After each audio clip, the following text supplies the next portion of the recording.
ஆஸ்திரேலியாவில் போலி ஆவணங்களின் பயன்பாடு அதிகரித்துள்ளதாக முன்னணி வழக்கறிஞர்களின் பகுப்பாய்வு வெளிப்படுத்தியுள்ளது.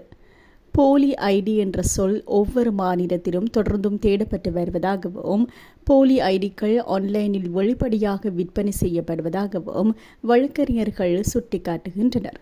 போலி அடையாள அட்டைகளை விற்பனை செய்பவர்கள் 18 வயதிற்குட்பட்ட பயனர்களை குறிவைத்து அடையாள அட்டை போலியானதா இல்லையா என்பதை அடையாளம் காணும் முக்கிய பாதுகாப்பு அம்சமான ஹோலோகிராமையும் போலியாக உருவாக்குவது தெரிய வந்துள்ளது.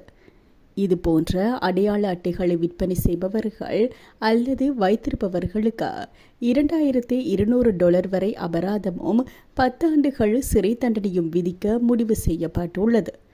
கடந்த ஆண்டு போலி அடையாள அட்டைகள் தொடர்பான கிட்டத்தட்ட 300 வழக்குகள் பதிவாகி 100 பேருக்கு சிறை தண்டனை விதிக்கப்பட்டமை குறிப்பிடத்தக்கது.